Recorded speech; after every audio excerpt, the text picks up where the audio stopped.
An overview of the Apprenticeship Levy and Reforms. Since the Apprenticeship Levy came into effect in April 2017, the education and skills sector has seen an intense overhaul in how they operate. Here, Safaraz Ali, CEO of Pathway Group, discusses his thoughts and feelings about these changes and reforms. How has the skills sector changed? What has been the effects of this? The skills sector has changed, and there's been unintended consequences. And if we go back to the original purpose of the changes and the reform, there's three main reasons in terms of why the reform has taken place. Number one, it's actually getting the employers to be at the helm, at the driving seat. Two, to bring more money into the system and into the skill sector. And thirdly, in terms of actually productivity and betterment of UK PLC in terms of growing the skills of the nation. So if we look at the monetary aspect of it first, there's no doubt there's been more money in. Obviously, Levy has brought more money into the particular skill sector. The Office of Budget Responsibility have got estimates and forecasts, and they're talking about more or less hitting the targets. So 100 million shortfall from what they thought. But you're talking a huge amount of new money that's coming into the sector, into the arena over a period of 4 or 5 years. It's going to be £10 billion. So that's a fantastic amount that's going to be used, hopefully in the right way. So there's definitely been more money into the particular sector. In terms of using that money, that's where the issue is. And I think there's been a little bit of a mind shift as well in terms of people talking about the levy, utilising the levy or spending the levy.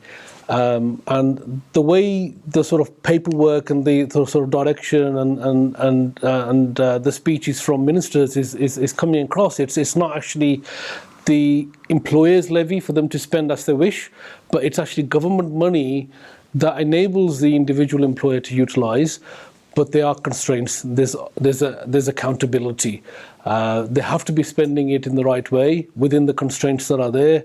But it's actually government money that the company can spend for skills. So it's a conversation about people rather than spending the money. So there's a bit of a mind shift change there as well. In terms of employers being in the driving seat and employers leading on the levy, which obviously is one of the main reasons for the reforms. There's no doubt that employers have taken and have embraced that in some capacity. There's been a number of employers that have actually become employer providers, looking to set up an apprenticeship schemes, looking to actually deliver apprenticeships themselves. It's not something that you can switch on and off.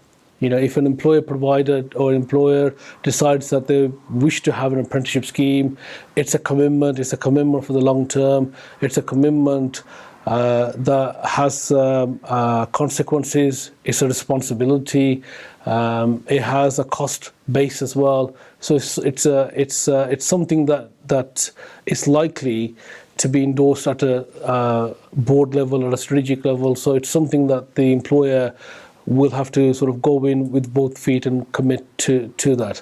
So employers have embraced somewhat in terms of the apprenticeship opportunity. The monetary aspect of it, as we've discussed before and many people have spoken about, hasn't been fully utilised. So only 10% of the apprenticeship funding has been utilised. The employers probably are not in the driving seat in terms of negotiation with apprentice training providers. There hasn't been that level of negotiation that the government thought that there would be. So effectively, the recommended prices, the fees are more or less what the employers are paying. So there hasn't been that element of bartering or discussion. And also at the same time, in terms of employers taking on the responsibility and actually going in and committing to EPAs, endpoint assessment organisations, they've again relied on the training provider. So there's a little bit of a balance there where in some aspects of it there has been employers in the driving seat and leading the way. In other aspects there probably hasn't been. Again, that's something that's likely to be changing over the next year or so. Has there been any benefits of this change? One of the flexibilities that the government has introduced is transferring the apprenticeship pot, the apprenticeship levy. So apprenticeships, so the levy can now be transferred, and some employers are now talking about transferring it to possibly somebody from their supply chain. And there's going to be some possibly more sort of flexibilities there, more opportunities there as well. So that's another thing that's of benefit. The government has themselves decided to delay getting more employers to control the apprenticeship. So some of the SME employers, they had a target of for next year. They've delayed that by a year.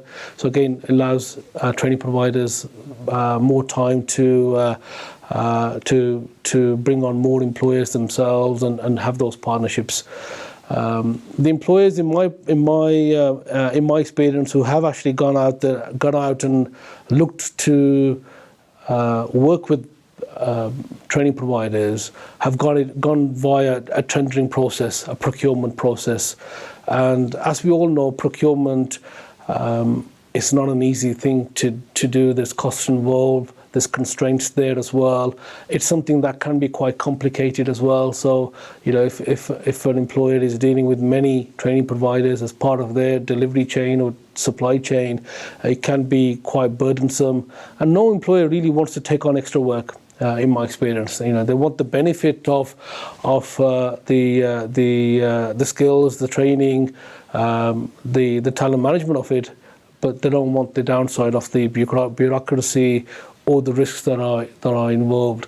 So generally, procurement has been something where the employer has generally they're looking to work with one large provider in some sort of vendor management system, and there's various names that are out there in the marketplace. So one apprenticeship provider actually deals with all the other apprenticeship providers, and it's one point of call for the employer. So there seems to be that sort of pattern that's occurring.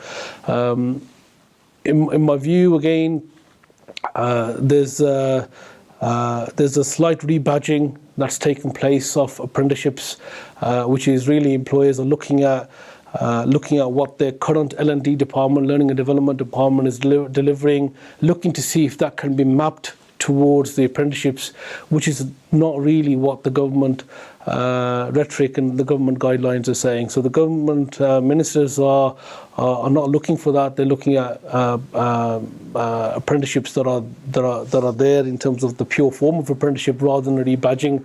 So there's some marketing taking place of apprenticeship MBAs, which isn't exactly what the whole apprenticeships were for.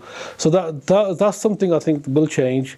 But again, that's an interesting development that's taken place. Have the reforms and changes created any obstacles within the sector? Some of the other changes in terms of generally UK skills and some of the changes there, there's again some constraints and some clarity that's been given, particularly regarding this 20% off the job training, which is quite burdensome in some aspects of it. Obviously, the reasons there are quality and to give value to the individuals, but there seems to be some barriers there for barriers that can be obstacles. There's guidelines that have been given to say the 20% needs to be mapped, it needs to be planned. It can't be just 20% off the job without any planning to the standard. So there's a little bit of a constraint there as well. What would you like to see change within the sector? In terms of other areas, and particularly some aspects of horizon gazing and wishful thinking, I like to see the apprenticeships be better recorded. So the government to record new starts separately from existing employees.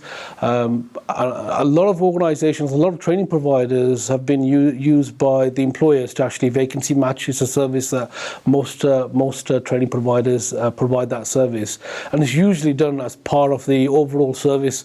There's a cost to it. There's a cost to recruiting somebody and vacancy matching and starting an individual.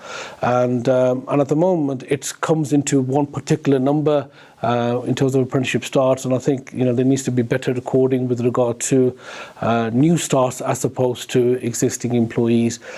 Personally speaking, I think there needs to be a differentiation as well in terms of rate. There is a cost that's incurred, regardless whether the employer does that or whether the training provider does that.